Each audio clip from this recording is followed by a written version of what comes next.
Well, hi everyone.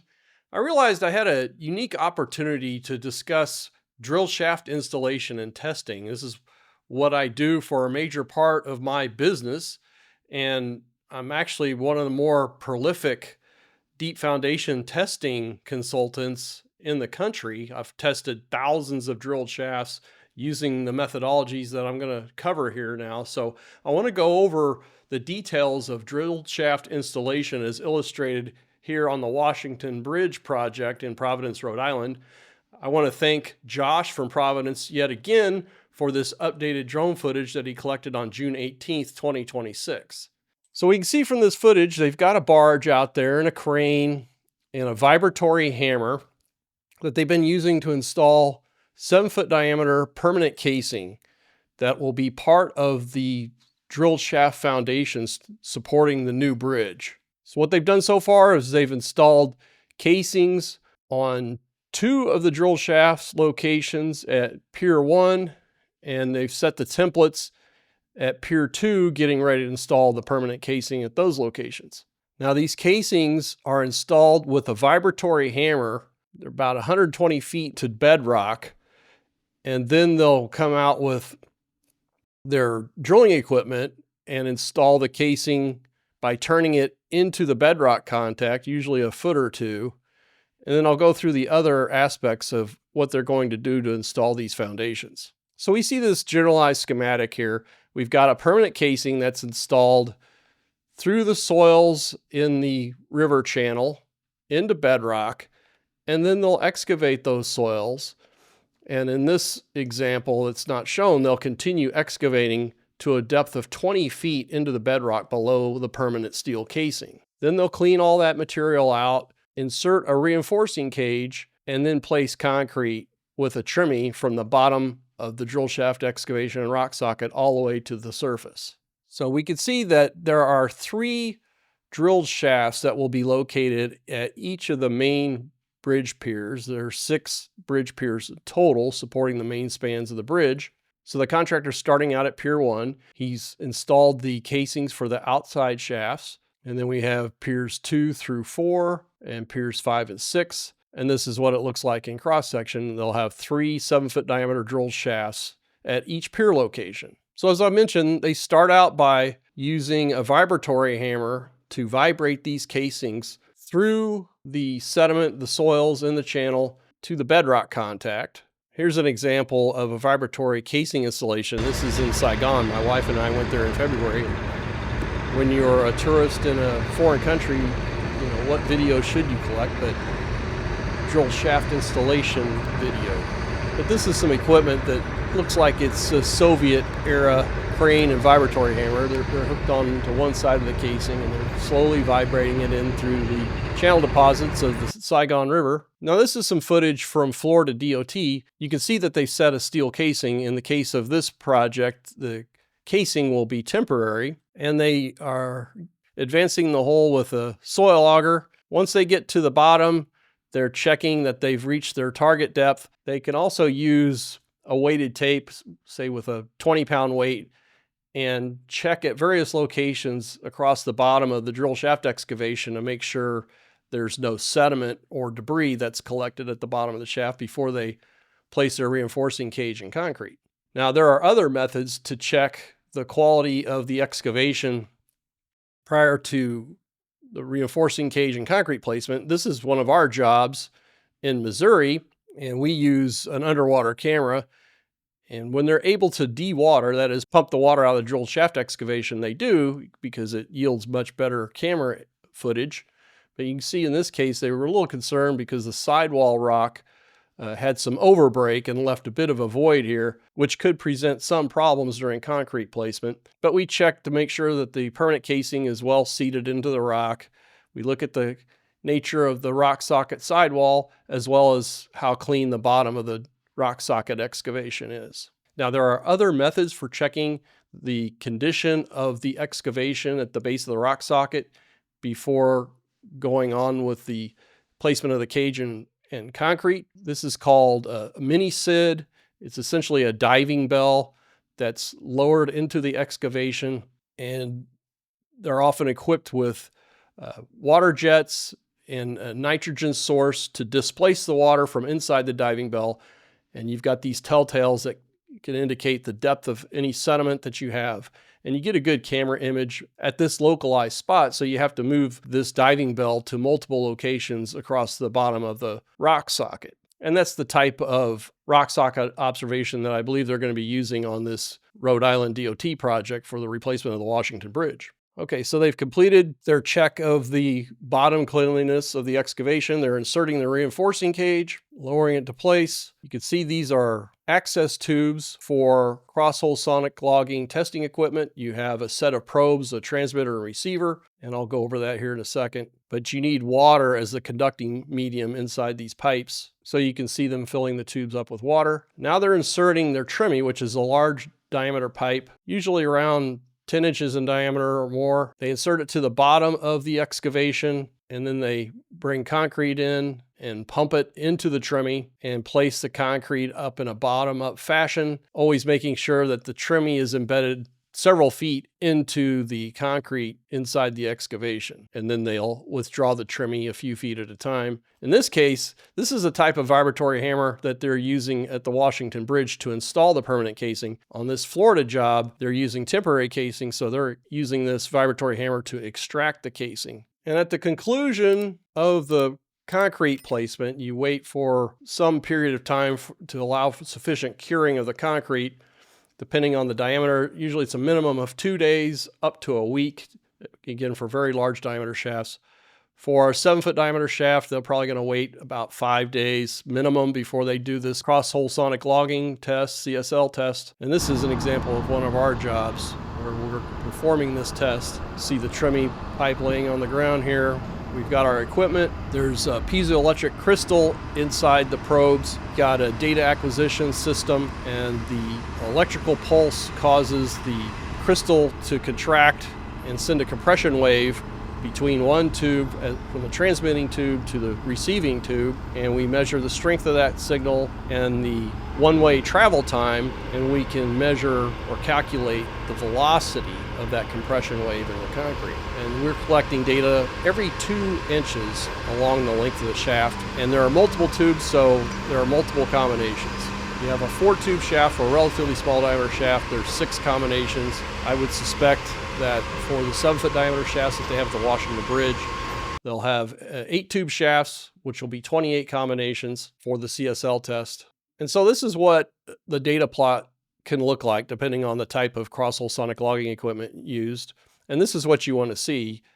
So we've got the wave speed, or the computed wave speed, on one side of the plot and the signal energy on the other. And this banded plot is the stacked arrival time. So the waveform has a series of peaks and troughs of the signal. And when you stack these, you get these nice vertical lines. And if you have a problem, there'll be a distinct break or offset in those ordinarily parallel lines. And you can see we have a complete break here where there's essentially no signal. This is a drill shaft that had complete washout because they had problems with the trimmy clogging up, and the contractor in this case extracted the trimmy and then reinserted it, which was a big mistake. They should have stopped the placement, pulled the cage, and removed the fresh concrete and started over. But this is what you're trying to avoid with the test. This is a drilled shaft in Vietnam. Clearly, they had no integrity testing to test the quality of the concrete before they completed the bridge, and a flood event caused scour below the cap of the foundation cap, and you could see the exposed surface of the drill shaft inside the reinforcing cage, which is a big problem. And certainly you want to be able to avoid any kind of problem like this, or at least if you have it, to detect it prior to going on with subsequent portions of the bridge construction. So how do you evaluate whether the drilled shaft test indicates good quality concrete or not? There's a condition rating criteria that's from the Federal Highways Administration. This is the system of evaluation that I recommend, where you're looking at both energy reductions, but primarily focused on the reduction in the apparent sonic velocity. So for good quality concrete, the compression wave travels through the drill shaft concrete at a speed of around 13,000 feet per second. And so if you have say 11,000 feet per second, that could indicate a problem, or all the way down to 5,000 feet per second, that could indicate that you've got complete washout, and that zone is probably just filled with gravel and water, and compression wave in water is 5,000 feet per second. So you get a really good idea of what's going on. I've, as I mentioned, done this test probably over 15,000 times for drilled shafts for the last 25 years. I have extensive experience with this test, and it's a pretty good evaluation method. It's one I advocate, but it doesn't tell the whole story. I mean, we're essentially producing a data report. It's up to the engineer of record, the geotech and structural engineer, to determine if what we call an anomaly, something that falls within one of these characterizations or one of these classifications of questionable or poor quality concrete, it's up to the engineers to evaluate the potential impact on their planned design loading and performance for that drilled shaft. Now, there's another drilled shaft CSL test evaluation method that I do not advocate. This one is promoted by Deep Foundations Institute. Unfortunately, they have anomalies that can be called out strictly on reduction in signal energy alone, which there are many things that can affect signal energy, that most of which have nothing to do with variations in concrete quality. So I think it's an altogether misguided evaluation criteria. And again, I do not recommend its use. For example, here's a drilled shaft. You can see some signal fainting, but based on my experience, I can tell that this is not a concrete issue. This is a data quality issue, and you can have migration of bleed water that comes out of the concrete and travels to the top of the shaft along the outside of the CSL pipes. That reduces the bond between the outside of the CSL pipe, which is typically a 2-inch diameter steel tube, and the concrete. So if you're using that DFI criteria, which again, I do not recommend, that criteria would call out a drill shaft anomaly on this basis alone, which again is a mistake. That's what you call a false positive. You want the test to focus on issues with the drill shaft concrete and not just merely be a data dump and saying, hey, we got a weird signal here and you figure it out. Now, there are other types of drill shaft testing. This is called thermal integrity profiling, where you install wires the full length of the shaft, typically the same number of wires as you would install if you were using CSL testing in terms of the number of pipes. And for example, if they perform thermal testing, which doesn't appear they will be on this job, you would install 8 wires evenly spaced along the full length of the shaft attached to the reinforcing cage. This is a test that I do not recommend for primary evaluation of the drill shaft concrete integrity. It's good for supplemental information, in my opinion, but what the test does is record the temperature profile as the cement and the concrete cures, so the heat of hydration.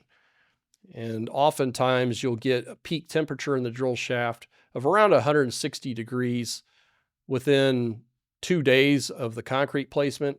And then, of course, over time, that temperature decreases as that heat of hydration dissipates. This is what the thermal plot looked like for that drill shaft that I showed you earlier that had that 10-foot washout zone. So for the Rhode Island DOT drill shaft specification, I think overall it's a pretty good specification with a couple of exceptions that I'm going to mention here. But you can see in their specification, they require cross-hole sonic logging for the integrity test method for these drill shafts. And they use the shaft inspection device, which I described earlier, to check the bottom cleanliness for the rock socket excavation. And this is their acceptance and rejection criteria for drill shafts based on the CSL testing. And unfortunately, there are no stated criteria. So that's one of the things that I would find fault with this specification.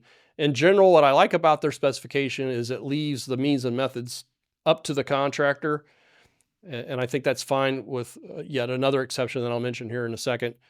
But if you're a contractor and you're installing drill shafts for a DOT and there are no specified criteria for what constitutes a problem based on the integrity testing, you're basically signing up for a blank check on the project. Now, there's more leeway on design build projects, which the Washington Bridge replacement is. You have Walsh and WSP as a team performing the design and build for this Washington Bridge replacement. So they can decide what they find acceptable or not. Unfortunately, you could have an owner that doesn't agree, and that could set up a conflict in terms of how do you, as an owner, say, well, you might be okay with this washout, for example, but we're not. So I think it's really important to have some basic evaluation criteria as well as steps for corrective measures in the drill shaft specification. So keep in mind that the drilled shaft testing report is a data report.